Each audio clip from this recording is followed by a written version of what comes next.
Ya, terima kasih untuk semuanya para pemuji penyembah.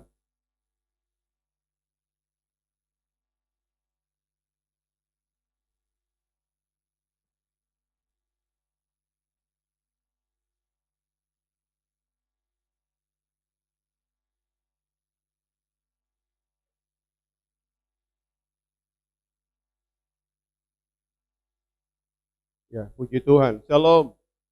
Selamat Jumat Agung, dan hari ini kita gangguan karena tiba-tiba ya Facebooknya Anggur Baru hilang, saudara. Jadi tidak ada siaran langsung. Ya, karena tadi pagi baru diperiksa ternyata hilang. Karena biasa siaran langsung tiap minggu itu di ya GB Anggur Baru di grupnya. Tapi tiba-tiba hilang, saya nggak tahu apa. Tapi mungkin diperbaiki hari Minggu baru mungkin siaran langsung. Tapi ini direkam nanti ditaruh di YouTube, nantinya Bapak Ibu bisa melihatnya lagi. Ya, saya bersyukur selama ini pelayanan khotbah taruh di YouTube, banyak sekali pengunjung yang mengunjungi, melihat, dan puji Tuhan.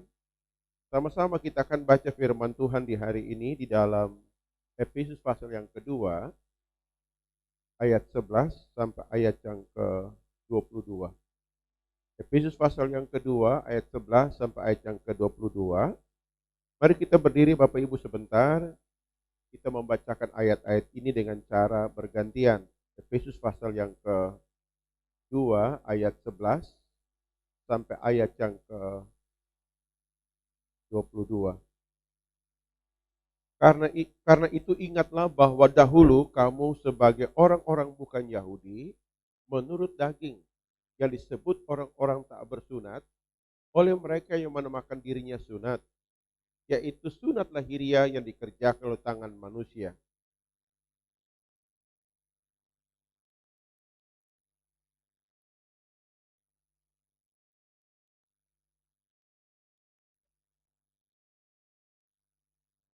Tetapi sekarang dalam Kristus Yesus, kamu yang dahulu jauh sudah menjadi dekat oleh darah Kristus.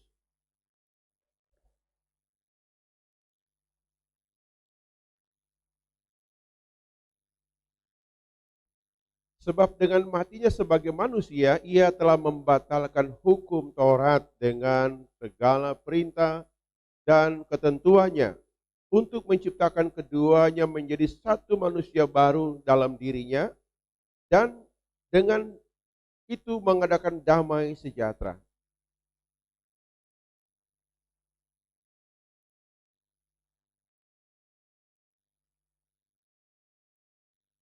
Ia datang dan memberitakan damai sejahtera kepada kamu yang jauh dan damai sejahtera kepada mereka yang dekat.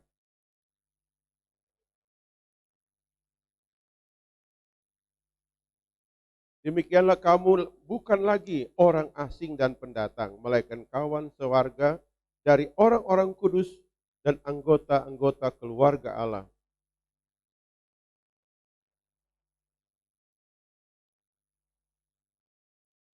Di dalam Dia tumbuh seluruh bangunan yang rapi tersusun menjadi bait Allah yang kudus di dalam Tuhan.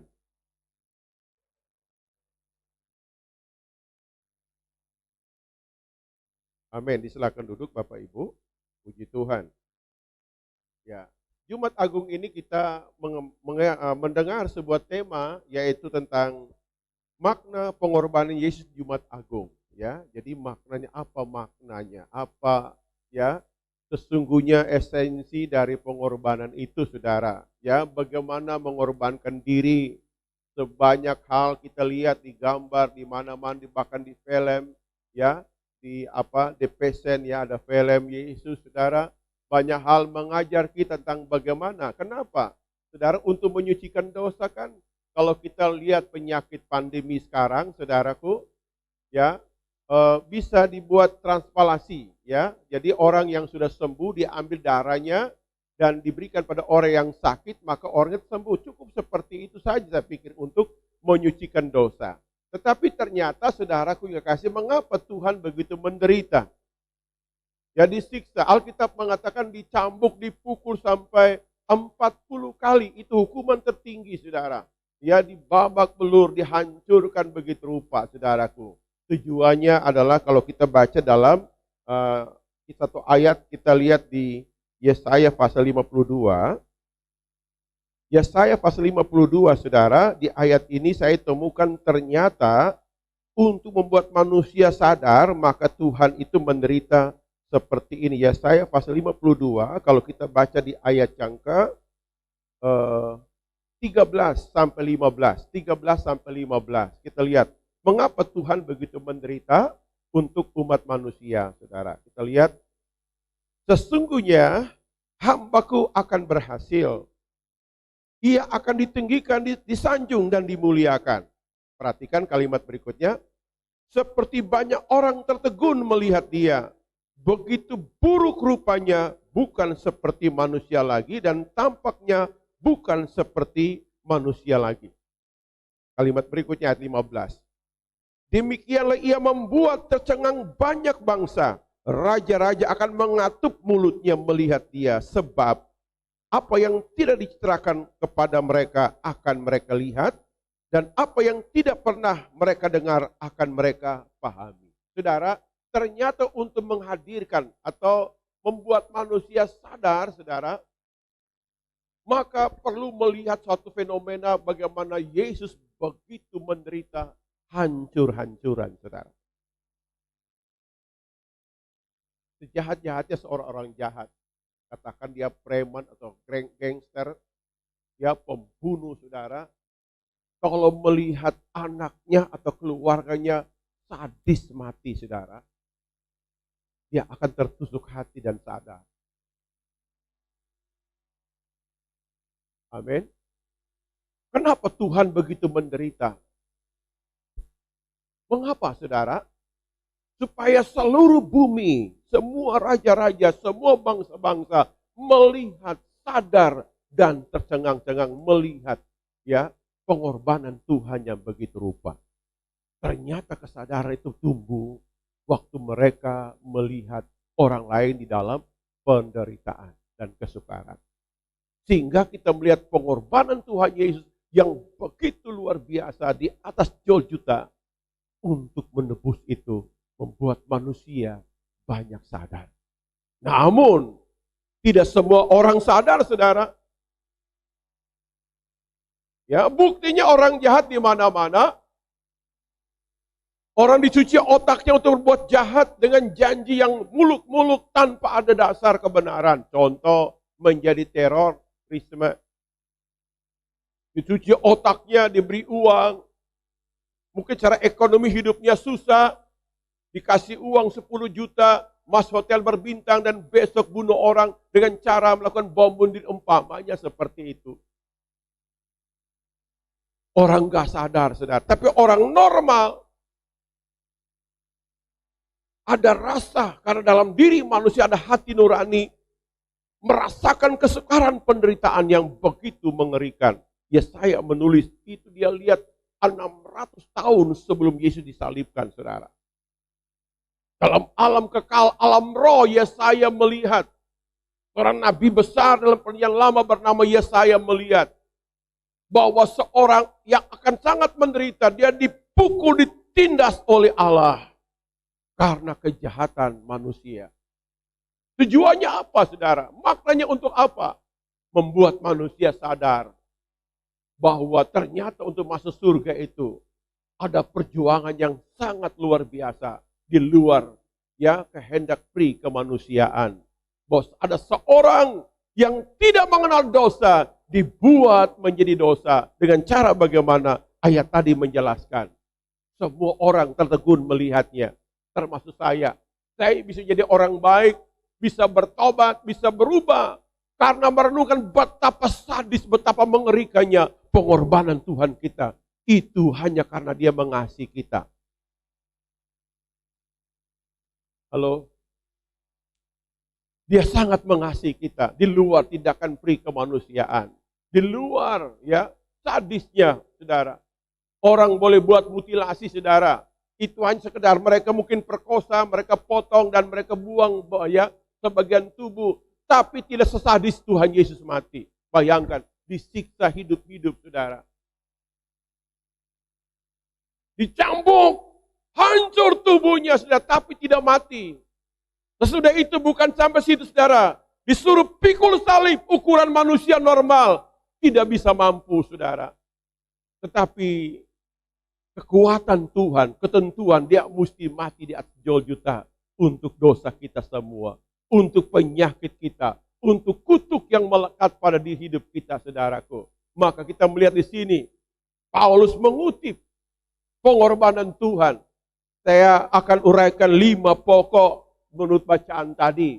Makna kematian Tuhan di salib di Jumat Agung ini. Yang pertama adalah untuk mengerjakan damai sejahtera. Ternyata harga sebuah damai sejahtera itu sangat mahal. Apatah lagi, saudara, Tuhan itu sudah tutup pintu sorga. Dunia manusia seperti hewan, hukum rimba. Di zaman itu hukum rimba. Siapa kuat dia menang. Belum ada PBB untuk mengamankan dunia dalam hal perang, saudara. Siapa kuat dia bisa taklukkan bumi, saudara. Dan untuk menaklukkan bumi, dia mesti menaklukkan Yerusalem. Karena di situ pusat kekuatan rohani. Nah, Bapak Ibu kasih Tuhan, saudara. Tuhan melakukan itu untuk apa, saudara? Untuk menghancurkan kuasa roh kegelapan yang menjajah, menguasai, merasuk umat manusia. Maka darahnya tertumpah untuk kita, saudara. Untuk mengerjakan damai sejahtera. Harga sebuah damai sejahtera itu sangat mahal. Tidak sekedar tersenyum, basa-basi, saudara. Ternyata punya power, punya kekuatan. Kekuatan damai sejahtera yang melampaui segala akal, memelihara roh dan jiwa kita, saudara. Itu firman Tuhan berkata, bahwa kita boleh mengalami banyak problem-problem kehidupan. Tetapi ingat, kita bisa hidup damai. Itu karena ada seorang yang sangat menderita, bernama Yesus untuk kita. Amin. Saudara lihat, saudara. Dalam damai sejahtera apa yang dilakukan, saudara? Kita baca di ayat yang dalam Efesus pasal 2 ini, saudara, kita baca ayat yang kedua. Ayat 1 mulai, saya 1 mulai. Kita lihat. Ya. Kamu dahulu sudah mati karena pelanggaran dosa-dosamu. Terus kamu hidup di dalamnya karena kamu mengikuti jalan dunia ini, karena kamu mentaati penguasa kerajaan angkasa itu, roh yang sekarang bekerja di antara orang-orang durhaka, saudara. Pikiran, tingkah laku kita itu durhaka, saudara. Tidak mengenal hukum, kurang ajar, kacau balau, pemberontak, saudara. Dan itu siap dimurkai oleh Tuhan. Ayat berikutnya, perhatikan. Ayat berikutnya. Ya, sebenarnya dahulu kami semua juga terhitung di dalamnya. Paulus mengaku, saya dulu juga, kami dahulu juga terhitung sebagai orang durhaka, orang jahat. Ya, saya lahir sebagai orang durhaka, saudara. Terhitung untuk siap dihukum oleh Tuhan. Itu kata firman Tuhan, saudara. Pengakuan yang jujur. Tetapi apa kata firman Tuhan? Kalimat selanjutnya berkata begini. Ya. Ketika kami di dalamnya hawa nafsu kehendak daging dan pikiran kami yang jahat. Pada dasarnya kami adalah orang-orang harus dimurkai. Sama seperti mereka lain juga. Terus ayat 4. Ini proklamasinya, saudara. Ayat 4. Tetapi Allah yang kaya dengan rahmat oleh kasih karunia yang besar yang dilimpahkannya kepada kita. Tuhan kaya dengan rahmat. Tuhan renungkan. Tuhan berpikir bahwa dunia tidak mungkin diselamatkan. Manusia tidak mungkin masuk surga. Kecuali kita bertindak dengan cara bagaimana. Kita ambil alih semua kutuk yang mereka pikul. Dosa yang mereka lakukan. Kita ambil alih semua dengan cara bagaimana. Yesus datang digantung di atas salib. Darahnya mengalir kepada kita semua. Amin. Darahnya tertumpah untuk kita. Di minggu ya sengsara, bahkan masalah hari Jumat Agung ini, saudara. Renungkan baik-baik, saudara. Kita masih bernapas. Itu karena anugerah Tuhan. Situasi sekarang menakutkan, mencekam.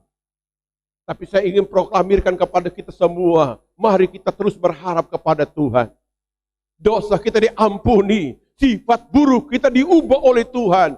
Oleh maksudnya supaya dia menaruh damai sejahtera dalam batin kita. Orang bisa tidur dengan nyenyak, kerja bisa aman. Saudara melangkah kemana-mana, kita boleh waspada, tapi tanpa takut berlebihan. Itu karena kasih Tuhan yang besar. Mengerjakan damai sejahtera. Dalam mengerjakan damai sejahtera ini, Alkitab mengatakan, poin yang pertama, dia harus memutuskan untuk mengampuni. Keputusan yang luar biasa dilakukan oleh Tuhan. Tuhan mengampuni. Saya bayangkan seorang perempuan yang ditangkap basah, melacurkan diri, saudara.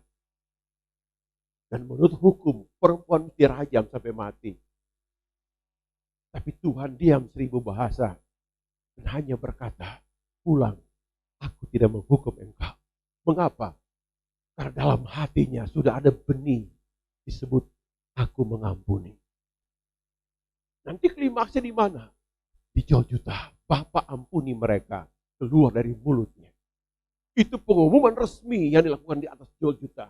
Itu proklamasi di antara langit dan bumi. Di antara salib yang terkutuk, di antara setan yang mendengar dan melakukan kejahatan, di antara umat manusia dan di antara surga, Bapa dan para malaikat, dia berteriak, Bapa, ampuni mereka. Dahsyat Tuhan mengampuni kita. Jangan tertuduh lagi karena kesalahan kita pada masa lalu. Mungkin kita salah mengambil keputusan untuk melangkah dan bertindak.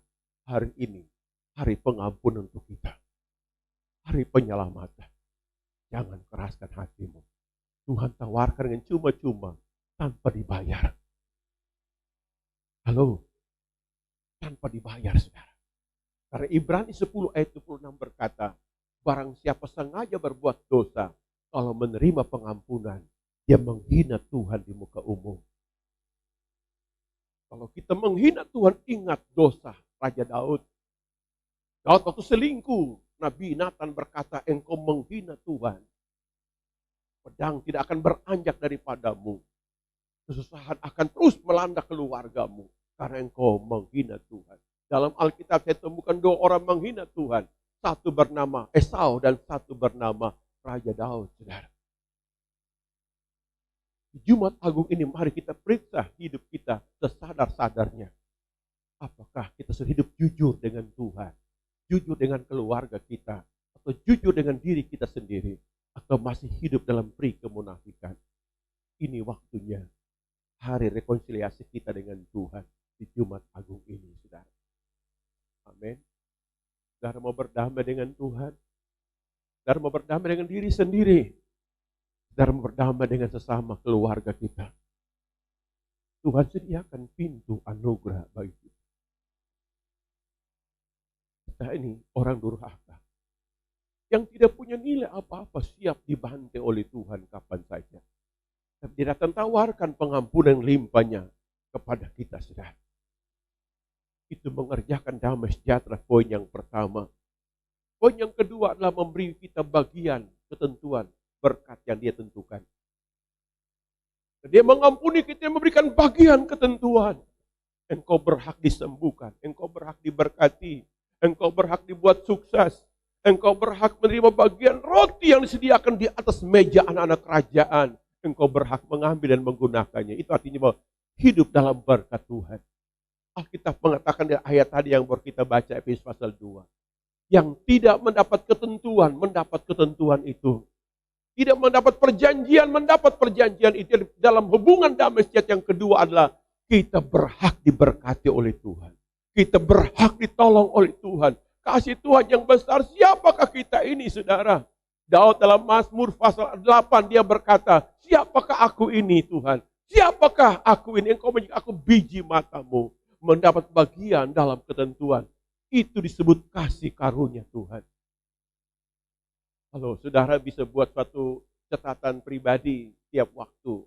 Setelah kita mengenal Tuhan, kita bereskan dosa kita menilai waktu demi waktu berlama, lewat berbagai kesukaran, saya selalu sukses, selalu menang, selalu mendapatkan apa yang saya kerjakan. Walaupun nilai belum maksimal kita harapkan, tapi dengar, Tuhan menolong kita sesuai dengan maunya Tuhan, bukan yang maunya nafsu kita, saudara.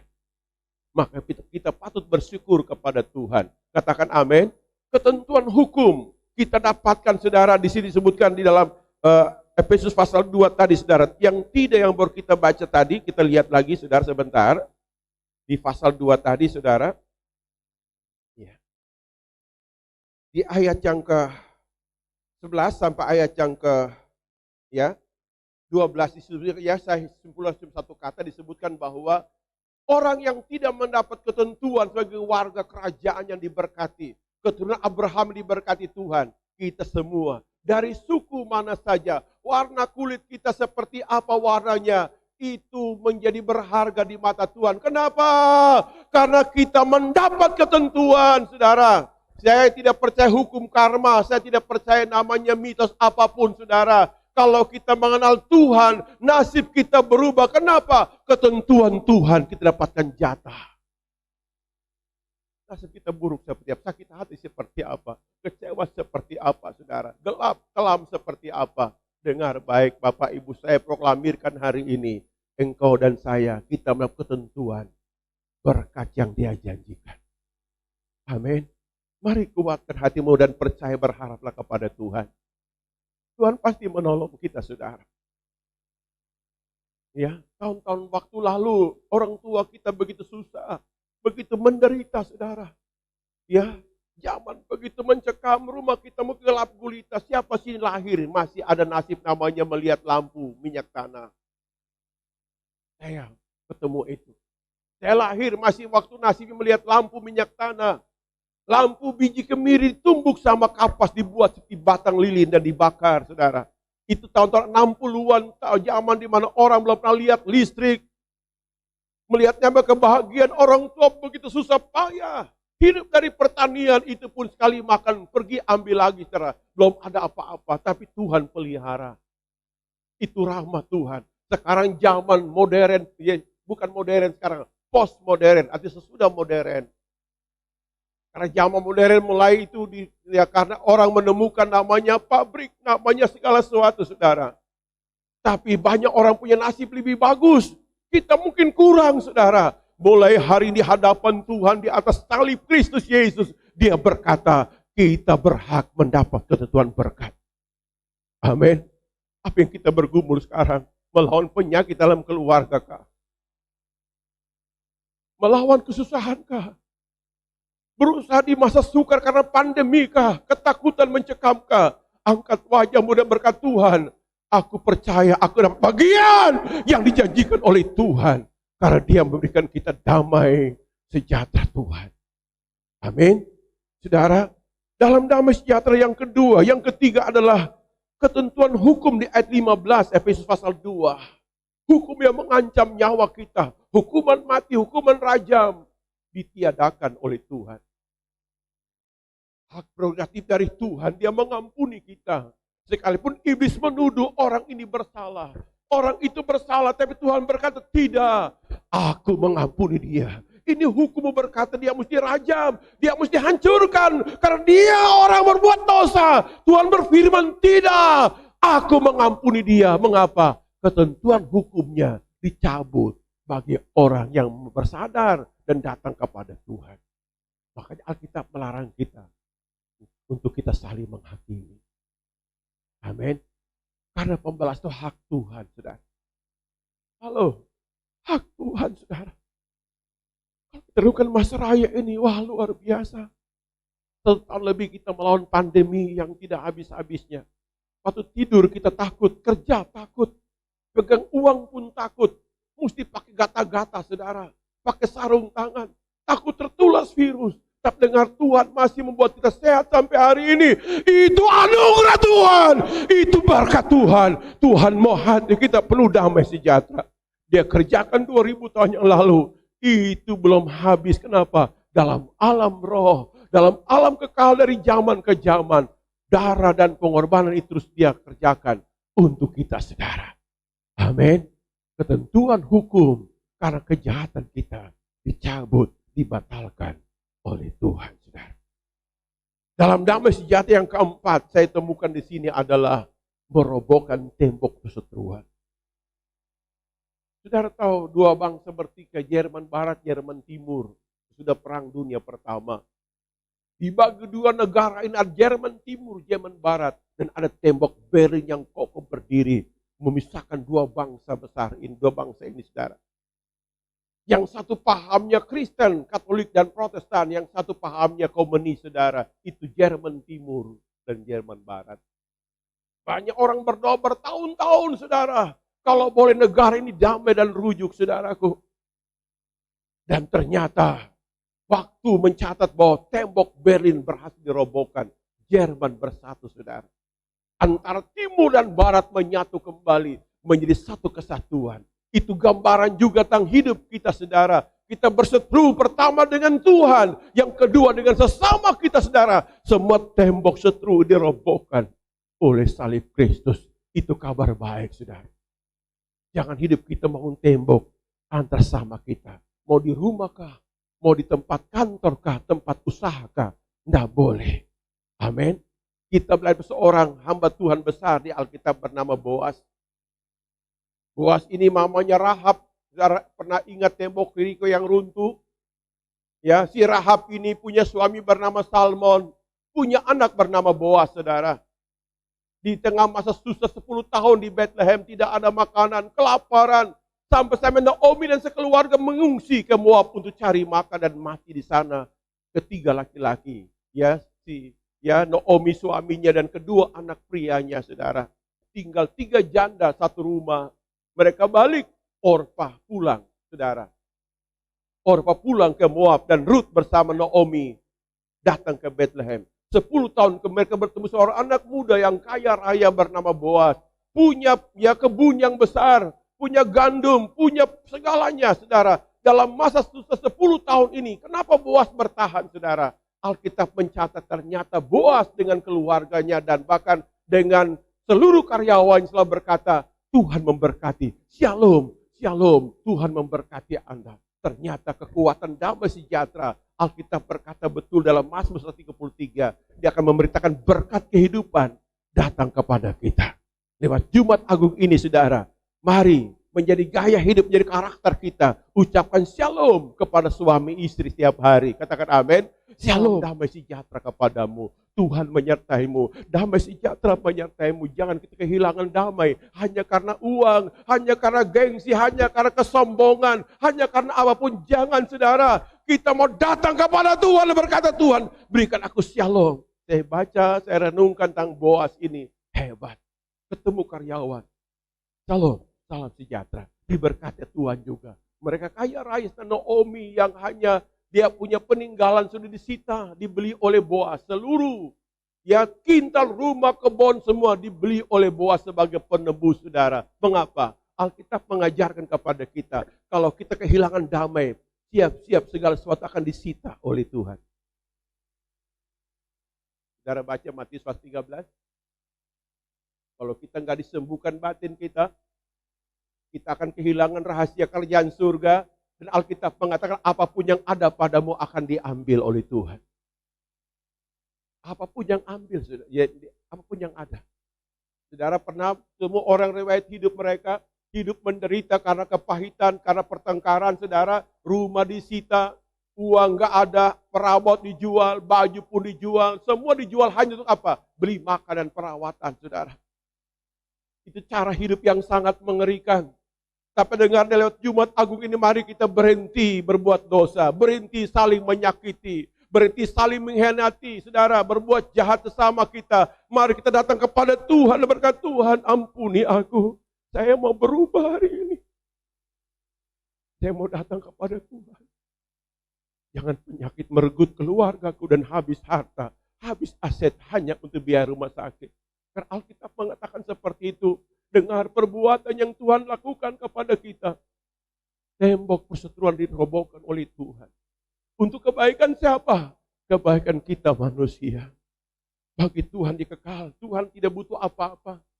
Tuhan dia kekal, dia pencipta, dia punya segala-galanya. Dia mau manusia dari generasi ke generasi menikmati berkat Tuhan yang besar dalam kehidupan kita.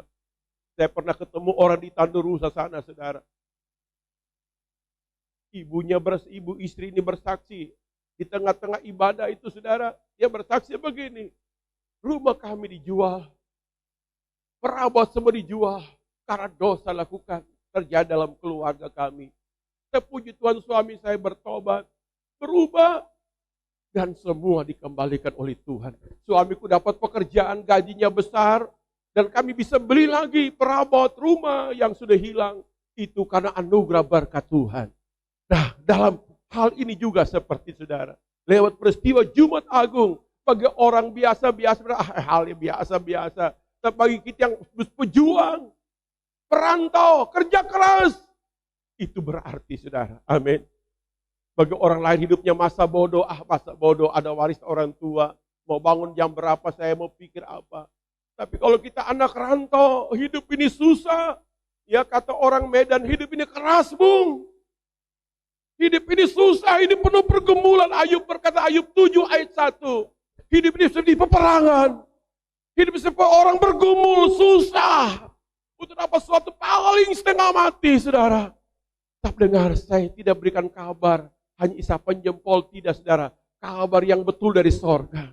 Kalau kita hidup baik dengan Tuhan, Alkitab mengatakan, minta apa saja aku berikan kepadamu.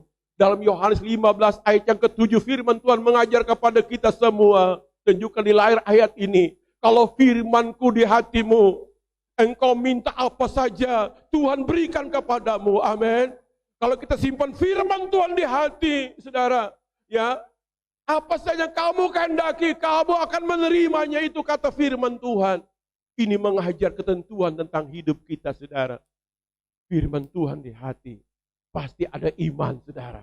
Kita minta, Tuhan pasti berikan. Maka orang yang hidup penuh dengan kesuksesan, bukan tidak pernah gagal. Berkali-kali gagal. Tapi firman Tuhan datang dalam hati mereka berusaha bangkit lagi, bertindak lagi. Dan waktu mereka bertindak lagi, saudara, di situ terjadi kemenangan. Seperti teori seorang yang lompat jauh, saudara. Kalau kita belajar dulu waktu remaja, masih sekolah usia remaja, atletik, saudara. Lompat jauh atau lompat tinggi, saudara. Kalau kita gagal dalam ketinggian mistar tertentu, saudara. Maka kita mesti mundur lagi, menyiapkan langkah lebih mundur lagi. Kita akan lompat lagi. Akan jauh lebih tinggi lagi, saudara. Itu namanya firman Tuhan di hati kita. Jangan renungkan kegagalan kita masa lalu. Tidak penting. Tengking dalam nama Yesus di pikiran, di perasaan kita. Renungkan tentang kebaikan janji Tuhan. Tentang hidup kita bersama Tuhan. Kalau dosa kita selesaikan. Kalau kita kerjalah dengan baik, dengan iman. Pasti Tuhan tolong kepada kita. Itu poin yang pertama, tentang damai sejahtera Tuhan. Merobohkan tembok perseteruan. Yang kedua, saudara. Di ayat ini berkata bahwa satu roh masuk kepada Bapa. Artinya kita dibuka jalan yang hidup dan jalan baru kepada kita. Kita berdoa dengan aman. Berdoa ketemu Tuhan. Banyak orang berdoa asal berdoa. Tidak seperti itu, saudara. Alkitab mengatakan lewat kematian Tuhan, jalan pintu sorga terbuka untuk kita. Dengan cara bagaimana? Kita melewati pengampunan dan melewati suatu doa permohonan ke surga. Tuhan mendengar doa. Karena Alkitab mengatakan doa orang benar itu besar khasiatnya. Kedua orang ini masuk ke dalam, ya, merobohkan. Lalu kita perhatikan sini, saudara, di ayat yang kita ke ayat yang ayat 18 tunjukkan 18. Karena oleh dia kedua pihak dalam satu roh beroleh jalan masuk kepada Bapa. Hubungan kita mantap. Amin. Saudara, kita hidup di dalam daging ini, tubuh ini, kita belajar mendengar suara Tuhan kita. Kalau kita hafal sekali, kadang-kadang Tuhan itu datang. Menyamar. Kalau saudara baca kisah Abraham. Abraham ini bergaul bersama Tuhan selama 25 tahun, minta Ishak. Karena Sarah mandul. Saudara, lihat Abraham berdoa minta ahli waris. Sampai-sampai dia sudah putus asa dan berkata, mana bisa Sarah bisa melahirkan anak lagi. Karena sudah menopause. Tidak bisa lagi. Tuhan berfirman, dia datang. Waktu Tuhan datang dalam wujud 3 orang. Abraham duduk di bawah pohon terbanti di Mamre, saudara. Itu kata firman Tuhan kitab Kejadian. Abraham melihat 3 orang datang, dia sujud menyembah. Tanpa disuruh. Dia sendiri, saudara. Kenapa? Karena Abraham bergaul mendengar suara Tuhan. Amin. Halo saudara, hubungan baik kita. Ya seperti anak dan bapa. Dia datang. Ya. Saya ingin dan saya selalu ingin seperti itu saudara. Jangan nanti mati baru masuk surga, tidak. Selama hidup ini. Dalam pergumulan, dalam pergaulan kita hari-hari.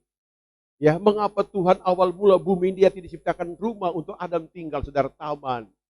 Karena Tuhan romantis dan ingin punya hubungan harmonis dengan ciptaan sahabatnya bernama Adam.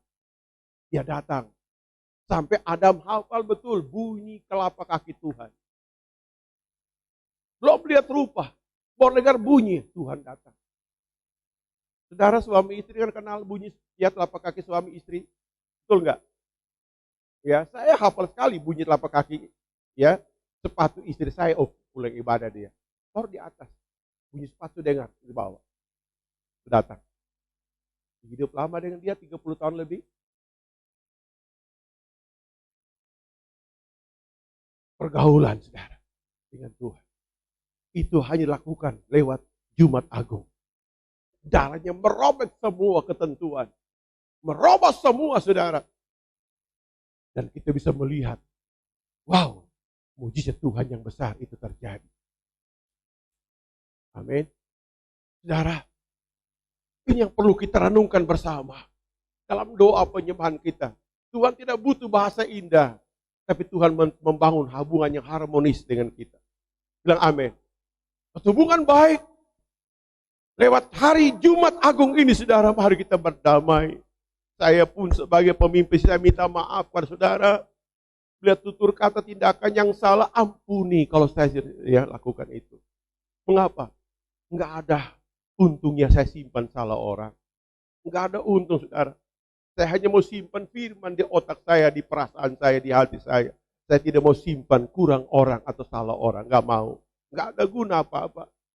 Karena firman Tuhan berkata, kalau firman Tuhan di hati, kita mendapat berkat dari Tuhan. Dan hubungan kita dengan Tuhan harmonis, nyembah Tuhan, saudara. Ya, belum tutup mata, baru angkat perasaan hati dengan Tuhan. Langsung connect, saudara. Langsung connect, saudara. Tidak ada ayatnya doa tutup mata, saudara. Tapi kenapa orang berdoa tutup mata? Untuk mengurangi biasnya konsentrasi kita saja, saudara. Tapi orang yang terlatih tanpa tutup mata pun bisa langsung tembus langit ke-7, saudara. Betul enggak? Oleh darah Tuhan. Di masa kesendirian kita, saudara. Mungkin kau ibu janda, tidak ada suami, membesarkan anak, susah takut ada Tuhan bersamamu. Bergantung kepada Tuhan. Karena firman Tuhan berkata dia sebagai ayah dan sebagai suami bagi orang sebatang kara. Dia menolong. Bahkan dia catat air mata kita, saudara. Waktu kita nangis karena kesusahan, karena pergumulan, dia catat, saudara. Dalam Mazmur 56 ayat yang ke-9. Dia catat air mata kita dalam kiribatnya, saudara. Dia tampung semua. Apa penyebabnya? Jadi saudara lihat Tuhan betapa dahsyat kasihnya untuk kita. Membangun hubungan jembatan yang luar biasa, saudara. Kita lihat orang tol Manado Bitung. Saya hampir tiap hari lewat ke tendiknya mereka itu gusur bukit batu. Itu jalan ke Denoburu sana, bukit batu yang tebal. Hampir 2 meter tinggi, ketok harus batu dihancurkan. Pejalan bisa lewat. Kau bayangkan tentang Yesus mengorbankan nyawanya untuk itu. Ya, batu yang berlapis-lapis. Sudah bertonton lapisnya bagaimana menembus batu yang tebal ini. Lewat kematiannya. Mati Yesus bukan kalah, saudara. Karena Alkitab punya ketentuan, saudaraku. Tidak ada pengampunan tanpa pertumpahan darah. Dan kenapa pertumpahan darah istri supaya orang donor darah di rumah sakit, saudara. Harus tubuhnya hancur. Alkitab membangun kesadaran manusia. Dia mesti dihancurkan. Agar setiap orang jahat melihat, merenungkan tentang Yesus. Langsung sadar, oh Tuhan. Itu yang begini Tuhan berkorban untuk kita. saudara terima donor darah? Apa berterima kasih orang kasih donor darah? Enggak akan kita bayar. Tapi kenapa korban Yesus orang begitu tegun melihat dia? Karena klimaks penderitaan manusia ke tingkat itu, saudaraku. Yang ketiga yang saya temukan di sini, saudara, di Alkitab mengatakan untuk merubah kita menjadi keluarga Allah. Amin. Halo, kita bukan orang asing. Dengar baik, engkau dan saya keluarga Tuhan. Kalau kita keluarga, kita berhak mendapat jatah makan, minum, dan penghidupan, saudaraku. Pernah Yesus ketemu seorang perempuan Kanaan. Ya, orang warga kerajaan Yunani, saudara, datang kepada Yesus di Matius 15. Dia teriak-teriak, "Ya anak Daud, kasihanilah aku." Apa kata Yesus? Enggak patut kasih roti pak anjing. Kenapa? Ibu ini bukan keluarga Allah.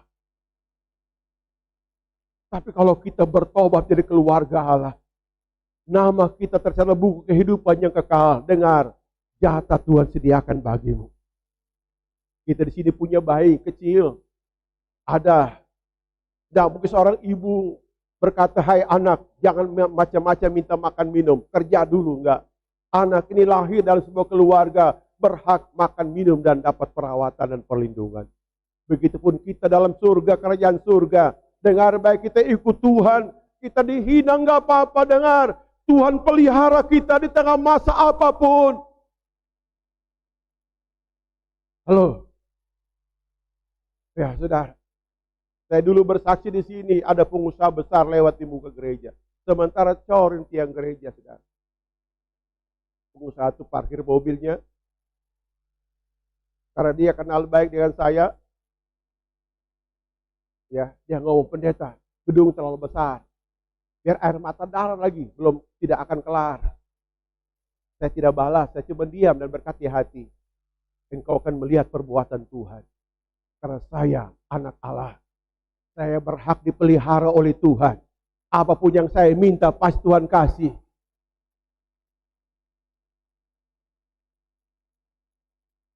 Karena kita anaknya. Yesus pernah membandingkan diri setan, saudara.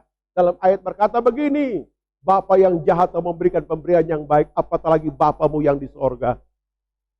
Dia pasti memberikan apa yang kita minta. Maka jangan kita menggerutu kalau kita kekurangan. Berdoalah, minta akan diberi oleh Tuhan. Bekerjalah dan mengucap syukurlah. Berkat akan datang waktu kita bekerja. Kenapa? Karena Alkitab mengatakan Ishak diberkati oleh Tuhan karena dia menabur di negeri itu. Bangsa Filistin waktu semua kekeringan, mereka yang tahu demo makan dan berkelahi, saudara. Tapi Ishak menabur. Disitulah dia diberkati oleh Tuhan.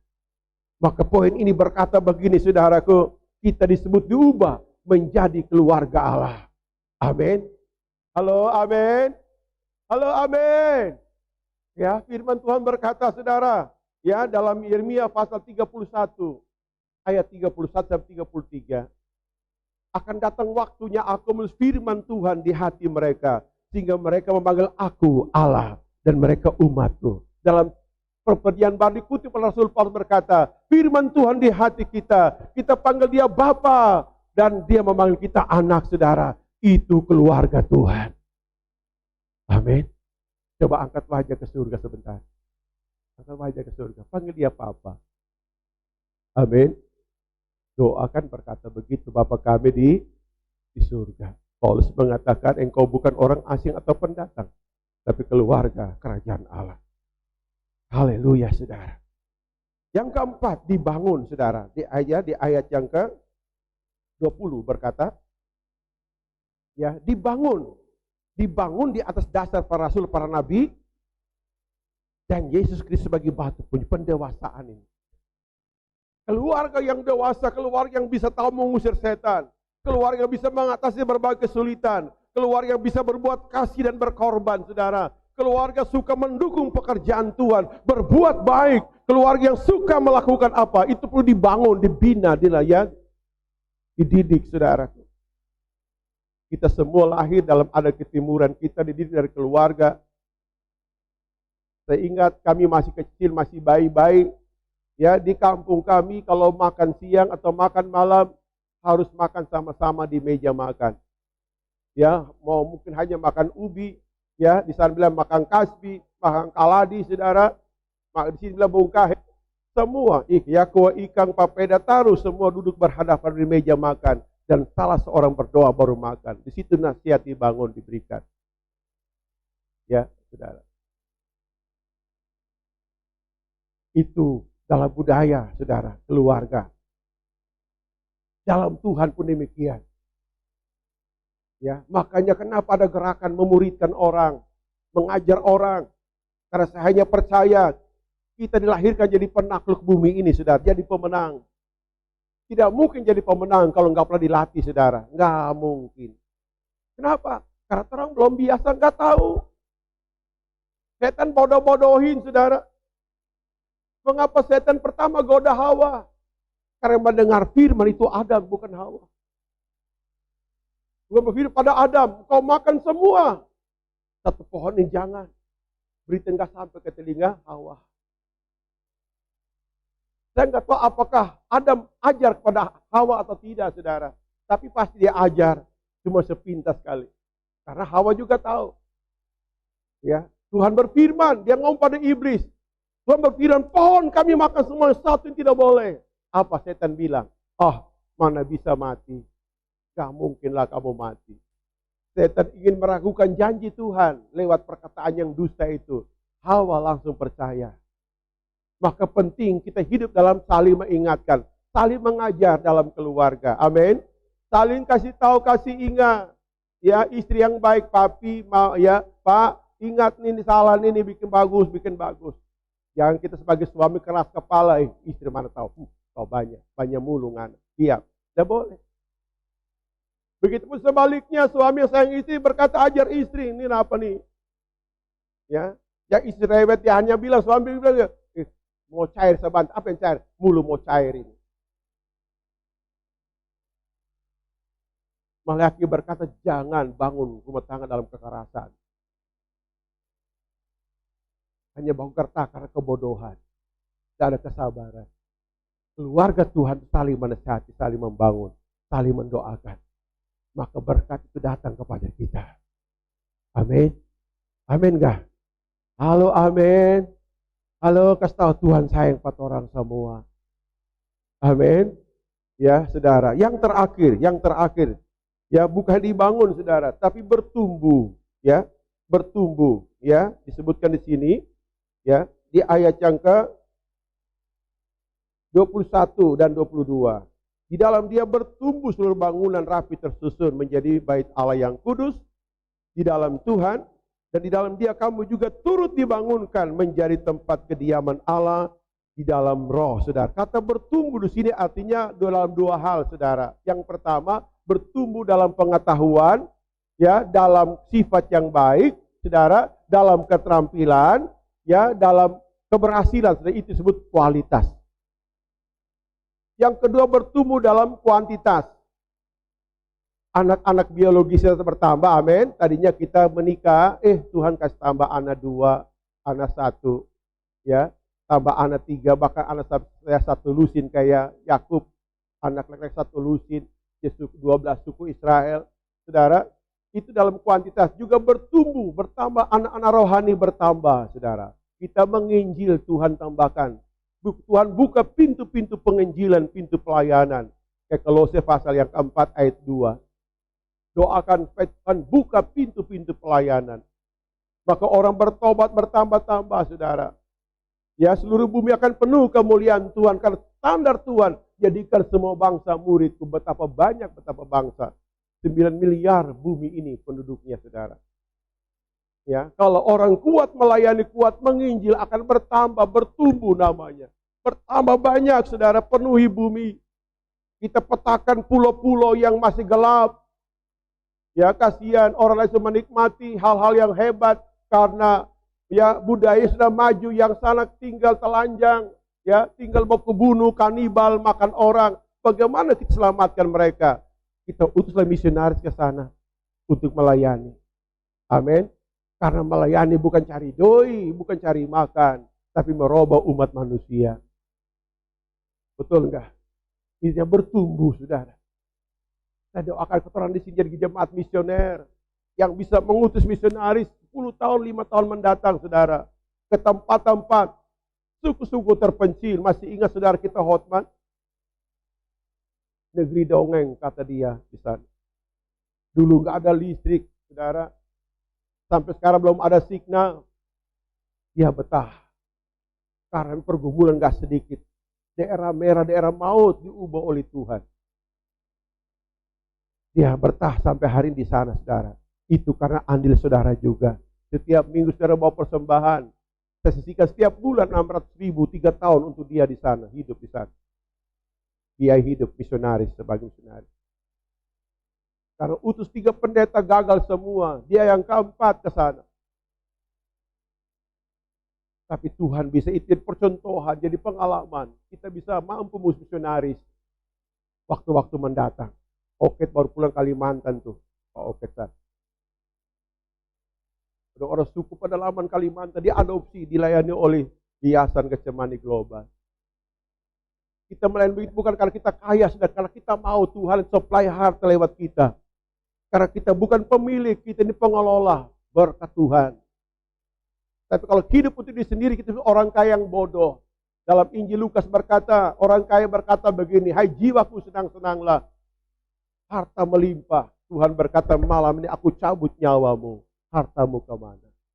Tapi kalau kita berguna bagi banyak orang, dengar baik, Tuhan akan memakai kita sebagai agennya Tuhan di muka bumi ini. Amin. Sekalipun maut tetap mencekam, dengar baik, peristiwa Rahab di Yeriko, taruh benang kermis di rumahnya. Orang lain boleh binasa, tapi dia tidak, karena dia berbuat baik. Itu Rahab, saudara. Begitupun kita di tempat ini. Kalau benak kita mau hidup di muka bumi ini, Tuhan kasih umur panjang. Saya mau hanya berbuat baik, dengar baik, umurmu akan panjang. Tuhan taruh tanda dalam dirimu. Maut bisa datang menyerang. Kita tidak akan bisa terkena. Kenapa? Dalam benak kita, pikiran kita, saya hanya mau berbuat baik. Amin. Dari baca seperti Sodom dan Gomora. Yang berbuat baik hanya 1 orang, namanya siapa? Lut. Tuhan pergi, Lut keluar. Kita binasakan kota ini. Saudara, di Yeriko hanya 1 perempuan, itu pun sundal. Berbuat baik, saudara. Mereka taruh tanda benang kermisi. Yesua berkata, karena itu perintah Tuhan, saudara. Semua Yeriko kita bumi hanguskan, kecuali Rahab dan keluarganya. Itu tanya orang bertumbuh berbuat baik. Amin.